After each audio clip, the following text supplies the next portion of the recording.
ఇటు తెలంగాణ సీఎం రేవంత్ రెడ్డికి లేఖ రాశారు బీజేపీ రాష్ట్ర అధ్యక్షుడు రామచంద్రరావు. రాహుల్ గాంధీ అపాయింట్మెంట్ ఇప్పించాలని కోరారు. తెలంగాణ ప్రజల అసంతృప్తిని రాహుల్ గాంధీ దృష్టికి తీసుకువెళ్తానని చెప్పారు. కాంగ్రెస్ నేతలు ఎన్నికల్లో ప్రజలకిచ్చిన హామీలను మర్చిపోయారని లేఖలో విమర్శించారు. 6 గ్యారంటీలను అటకెక్కించారని ఆరోపించారు. రైతులకు 12 ఎకరాలకు 12,000 రైతు భరోసా ఇవ్వడం లేదన్నారు.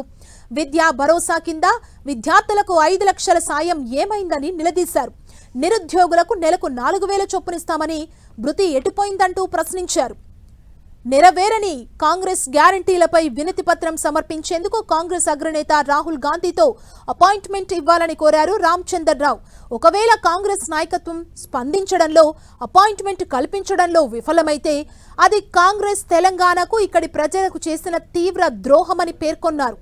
2023 అసెంబ్లీ ఎన్నికల సమయంలో కాంగ్రెస్ అగ్రనేతలు రాహుల్ గాంధీ, సోనియా గాంధీ, ప్రియాంక గాంధీ వ్యక్తిగతంగా ఇచ్చిన హామీలు, గ్యారంటీల ఆధారంగానే తెలంగాణ ప్రజలు కాంగ్రెస్ పై నమ్మకం ఉంచారని తెలిపారు. తెలంగాణలో కాంగ్రెస్ ప్రభుత్వం ఏర్పడి 2.5 ఏళ్లు అవుతున్నప్పటికీ మహిళలు, రైతులు, విద్యార్థులు, యువత, వృద్ధులు, వ్యవసాయ కార్మికులు, పేద కుటుంబాలకు ఇచ్చిన పలు కీలక హామీల్ని ఇంకా ఎందుకు నెరవేర్చలేదని ప్రశ్నించారు.